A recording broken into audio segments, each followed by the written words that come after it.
बिस्मिल्लाहिर्रहमानिर्रहीम। अस्सलामु अलैकुम वरहमतुल्लाहि वबरकातुहू।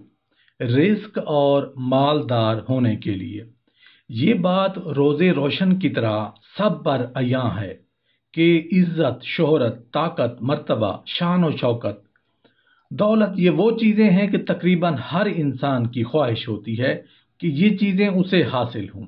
लेकिन ये तमाम चीज़ें बैक वक्त किसी शख्स के पास हों, ऐसा कोई आम इंसान नज़र नहीं आता।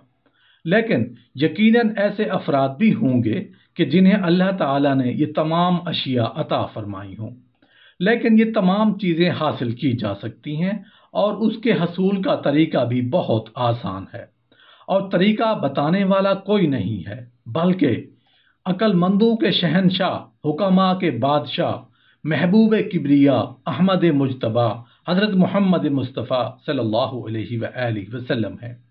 हज़रत इब्ने अब्बास रज़ियल्लाहु अन्हु रिवायत करते हैं कि नबी करीम सल्लल्लाहु अलैहि वसल्लम ने इरशाद फरमाया कि जो शख्स चाहता है कि सब इंसानों से ज़्यादा ताकतवर हो जाए तो उसे चाहिए कि अल्लाह पर तवक्कुल करे, और जो शख्स ये चाहता है कि सबसे बढ़कर गनी हो जाए उसे चाहिए कि जो कुछ अल्लाह के पास है उस पर ज्यादा भरोसा करे बनिस्बत उस चीज के जो उसके अपने हाथ में है।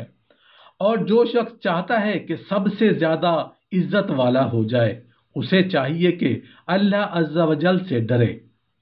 ये तरीके हैं मकाम व मर्तबा, इज्जत और शोहरत और ताकत व दौलत हासिल करने के कि अगर इंसान अल्लाह ताला पर तवक्कुल और यकीन कामिल हो कि अगर उसका हुक्म होगा तो ये मामला होगा, वगरना कोई कुछ भी करे मेरा कुछ नहीं बिगाड़ सकता।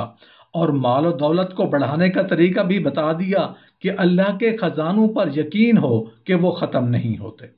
ये यकीन दिल में लाकर अल्लाह के रास्ते में खूब खर्च करें, अल्लाह उसे तवंगरी और गनी बना देगा। और तीसरी चीज अल्लाह का खूब खौफ है कि अगर मैंने गलत काम किया तो उसकी पकड़ हो जाएगी, और यह खौफ ही है जो दीगर तमाम चीजों को भी अपनी हद में रखता है, इसलिए इंसान जुल्म करने से बचता है। बहरहाल इज्जत और ताकत के हसूल के दूसरे तरीके सब फना होने वाले हैं, और दुनियावी असलहा से ताकत और उसके नतीजे में इज्जत हासिल हो तो जाती है, लेकिन वो असल इज्जत नहीं होती। किसी के असलहा या गुंडागर्दी का खौफ अगर उसकी इज्जत कराए तो दर हकीकत वो बुज़दिली और बेइज्जती है और खुदा की नज़र में बुराई है। अल्लाह ताला की नज़र में ऐसा शख्स जिसकी इज्जत उसके खौफ और बदमाशी की खौफ से की जाए वो सबसे ज्यादा बदतर है।